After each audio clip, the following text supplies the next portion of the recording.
सारा प्रणाम, मैं हूं शिखा मिश्रा।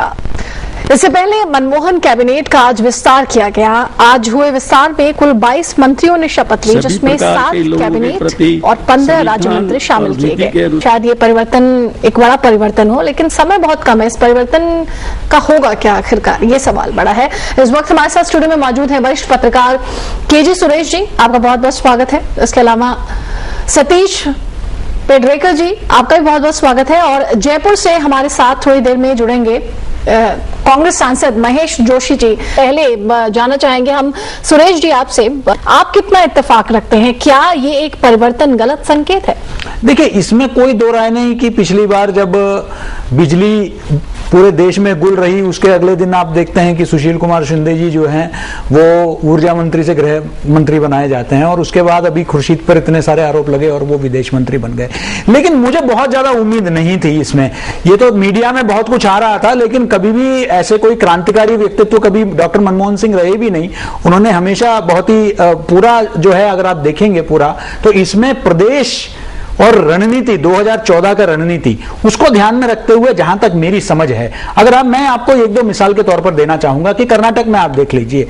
कर्नाटक में कांग्रेस की जो मुख्यतः वहां बीजेपी के साथ है, और बीजेपी का उनका ये जहां तक अनुमान है वो ये है कि बीएस येदियुरप्पा वहां का जो समुदाय है, लिंगायत समुदाय जो बहुत ही इन्फ्लुएंशियल है, उनको तो वो येदियुरप्पा पार्टी से अलग होकर वो अपनी तरफ ले जाएंगे। बाकी बचा उनका मुख्य लड़ाई जो रहेगा वो तीसरा विपक्षी दल है, जनता दल सेक्युलर। और जनता दल सेक्युलर के पास 2 मेन वोट बैंक है, एक वोकलिग और एक मुस्लिम।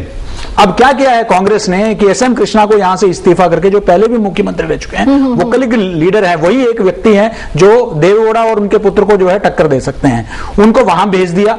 और रहमान खान जो अगेन मुस्लिम बहुत बड़ा वोट बैंक है जो जनता दल का है, उसके साथ है, कांग्रेस के साथ भी रही है पहले, तो उसको वापस लेने के लिए उनको जो है केंद्र मंत्री बना दिया और उनको जो है अल्पसंख्यक के मामलों का भी मंत्री बना दिया। और इसी तरीके से आप देखेंगे आंध्र को इतना ज्यादा अपने प्रतिनिधित्व दिया है, वो पूरी तरीके से तेलंगाना, रायलसीमा और बाकी जो पूरे इलाके में जगनमोहन रेड्डी द्वारा जो भी वहां हरकत किया जा रहा है उसको काउंटर करने के लिए किया गया।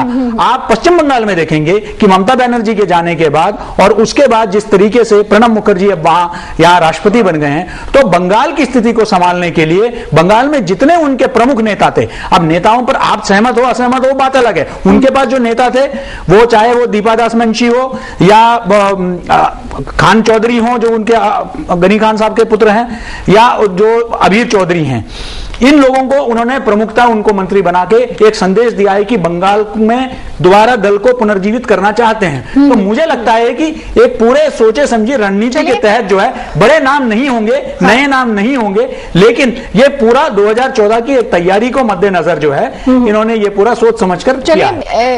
ये राजनीति का गुड़ा भाग है जो ये परिवर्तन है, कहीं ऐसा तो नहीं? देखिए, मुझे लगता है कि खासकर जो मुझे अगर मायूसी हुई है तो शिक्षा के क्षेत्र में जो मानव विकास मंत्रालय बहुत ही अहम मंत्रालय है। अगर आपने देखा कि एनडीए के कार्यकाल में डॉक्टर मुरली मनोहर जोशी जैसे दिग्गज ने संभाला, कांग्रेस के दौरान जो है आपके अर्जुन सिंह ने, जो पार्टी के जो सबसे शीर्ष नेतृत्व में रहते थे, उन लोगों को यह मंत्रालय दिया जाता था। बाद में कपिल सिब्बल को, क्योंकि ये मंत्रालय का महत्व पूरे देश के पूरे युवा पीढ़ी से, उनके शिक्षा से, उनके विकास से संबंधित है।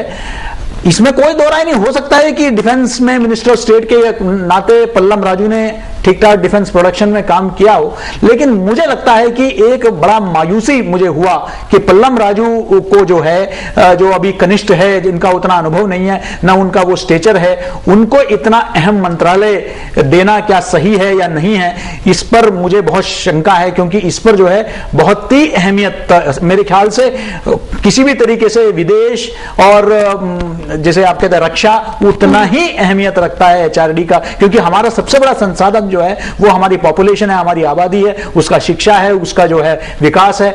और मुझे लगता है कि वहां जो है शायद एक हल्के व्यक्तित्व को जो है वो दिया गया, लेकिन बाकी आने वाले दिनों में पता चलेगा कि उनका कोई विजन है या नहीं है। हाँ, मुझे एक बात की जरूर संतुष्टि है कि जो शत्रुघ्न सिन्हा के साथ जो एनडीए ने किया कि उनको सीधे सीधे स्वास्थ्य मंत्री बना दिया, वैसे चिरंजीवी के साथ इन्होंने नहीं किया। इनको पर्यटन देकर जो है उनके जो लायक जो मंत्रालय है वही उनको दिया। जी, सरकार क्या है? Civil control. सरकार अगर सिविल कंट्रोल है तो सिस्टम को चलाने वाले कौन है? ब्यूरोक्रेट्स। सवाल बड़ा यही खड़ा होता है सुरेश जी। बिल्कुल वही, वो अगर ऐसा होता तो ब्यूरोक्रेट्स के भरोसे ही सब कुछ चल रहा होता, तो फिर ये जो हरियाणा में जो खेमका का पूरा प्रकरण हुआ वो क्या है? तो ऐसा नहीं है कि मंत्री हो, मुख्यमंत्री हो, वही फैसला करते हैं। तो ब्यूरोक्रेसी जो है वो तो सिर्फ असिस्ट करती है। एक विजन जो होता है वो राजनेता देते हैं, राजनेता का जो विजन है उसको इंप्लीमेंट करते हैं। राजनेता के पास अगर विजन नहीं है तो ब्यूरोक्रेसी फिर वैसे ही हो जाती है। तो मुझे नहीं लगता है कि नेतृत्व का बहुत अहम भूमिका है, चाहे वो मंत्रालय का हो। बहुत अच्छे अच्छे मंत्री रहे हैं, पहले भी आपने देखा, चाहे वो कोई भी सरकार में रहे हो, तो अच्छे मंत्री का रहने से बहुत फर्क पड़ जाता है। ये कहना कि मंत्री का वरिष्ठता, काफी अनुभव, ये सब चीजें मायना रखती है, तभी जाके देखिए वो जो आरोप सलमान खुर्शीद पर लगे वो अपनी जगह है, लेकिन इसमें कोई दो राय नहीं कि वो एक काबिल मंत्री माने जाते हैं और उनको इसलिए जो है कपिल सिब्बल काबिल मंत्री माने जाते हैं। तो इनको ये जो जिम्मेदारी अब विदेश मंत्रालय का दिया गया तो उनका एक भूमिका जरूर अहम भूमिका होगी। खासकर सलमान खुर्शीद के साथ तो इतने बड़े चुनौतियां हैं, पाकिस्तान को लेकर है, चीन को लेकर है, अमेरिका के साथ संबंध को लेकर है, काफी पढ़े लिखे व्यक्ति हैं और सुलझे हुए व्यक्तित्व हैं। तो मुझे लगता है कि ऐसे आप जब देखेंगे, देखिए अब बाहर से तो आप लेके आ नहीं सकते हैं, जो दल में है उन्हीं को आप दिया जा सकता है। सिर्फ ये है कि मंत्रालयों की अहमियत के साथ साथ जो है उस हिसाब से अगर मंत्रियों को जिम्मेदारी दी जाती है तब क्या है कि उसका फायदा जनता को पहुंचे। तो मंत्रालयों की अहमियत से ज्यादा राज्य को अहमियत दी गई, यहाँ इस पर भी कहीं ना कहीं सवाल उठ रहे हैं इस परिवर्तन पर। मोहन जी क्या कहेंगे? महेश जी। जी, जो बात सुरेश जी ने, सतीश जी ने उठाई उसका जवाब सुरेश जी ने स्वयं दे दिया। मैं समझता हूं उनके कहने के बाद जो बात उठी उसके जवाब की आवश्यकता नहीं। ये राज्यों का प्रतिनिधित्व की बात हो, चाहे वो तकनीकी आधार पे या कि योग्यता के आधार पे प्रतिनिधित्व देने की बात हो, देश के प्रधानमंत्री और सरकार चलाने वाले लोगों में इतनी सक्षमता है वो इस बात का फैसला कर सकें कि किसको क्या जिम्मेदारी दी जानी चाहिए। नंबर 1 बात। नंबर 2 बात, उन्होंने नए और पुराने की और अनुभव की बात करी। जब तक हम अनुभव देंगे ही नहीं, अनुभव आएगा कहां? तो अनुभव भी दिया जाना चाहिए और प्रधानमंत्री के पास में इस बात का हमेशा अधिकार बना रहता है कि किसी की परफॉर्मेंस अगर ठीक नहीं है तो वो उनको फेरबदल भी कर सकते हैं, मंत्रिमंडल से हटा भी सकते हैं, कुछ भी किया जा सकता है। लेकिन और ये भी कहना चाहता हूं कि मंत्रिमंडल बनाना, राजनीति करना, सुरेश जी और सतीश जी, ये एक अलग काम है और उसका विश्लेषण करना दूसरा काम है। आप विश्लेषण कर रहे हैं, आपको करना चाहिए, हमारी कमियों उनको बताना चाहिए, जो हमारी परफॉर्मेंस में कहीं कोई कमी है वो भी आपको बतानी चाहिए। लेकिन ये अभी आज मंत्रिमंडल का फेरबदल हुआ है, आज विभागों का फेरबदल हुआ है, आज ही हम किसी बारे में निष्कर्ष निकालने लगेंगे तो मेरे ख्याल से उचित नहीं। जी देखिए, एक बात मैं कहना चाहता हूं, महेश जी कह रहे हैं, पर कांग्रेस में भी इस फेरबदल को लेकर भारी निराशा है और इस निराशा की सबसे बड़ी अभिव्यक्ति जो है दिग्विजय सिंह के बयान में हुई है, जिन्होंने कहा कि जो है मध्य प्रदेश को उसमें प्रतिनिधित्व नहीं मिल पाया जैसा मिलना चाहिए था।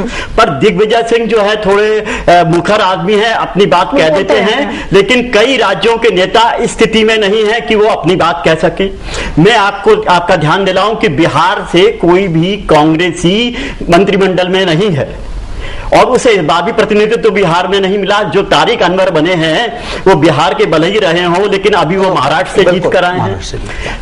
दूसरी बात, बंगाल से जो इस बार 3 लोग लिए गए हैं, मुझे लगता है कैबिनेट में कोई नहीं है बंगाल से, क्योंकि टीएमसी के जाने के बाद में जो जितने बड़े पैमाने पर जगह खाली हुई थी उसको भरने के लिए जिस तरह स्तर के प्रतिभा की जरूरत थी वो कांग्रेस में शायद नहीं है, ऐसा कांग्रेस के नेतृत्व को लगता है। तो कई जगह के पर वही है कि इसमें फिर भी कोशिश कांग्रेस कर सकती थी किसी को बड़ा पद देकर, पर बिहार, इस बंगाल को भी इस मामले में निराशा हाथ लगी है और ऐसे कई राज्य हैं। तो कांग्रेस में संगठन के स्तर पर भी फेरबदल को लेकर कोई उत्साह नहीं है, एक तरह की निराशा ही है। तो पार्टी के अंदर से भी कहीं ना कहीं सुगबुगाहट के साथ आवाज उठी है, लेकिन सवाल अभी भी वही बड़ा खड़ा हो रहा है कि ये परिवर्तन वाकई कितना अहम है, वो भी तब जबकि तमाम सवाल मुंह बाय खड़े हैं कांग्रेस के इस परिवर्तन को लेकर के और 2014 का चुनाव बेहद अहम है और बिल्कुल करीब है। ये परिवर्तन कितना खास सवाल एक बड़ा यही। आपका बहुत बहुत शुक्रिया, आप चर्चा में आए। महेश जी, आपका भी बहुत बहुत शुक्रिया। और हमारी इस खास पेशकश में फिलहाल इतना ही, लेकिन तमाम खबरों को आप वेबसाइट के जरिए भी देख सकते हैं www.samalai.com।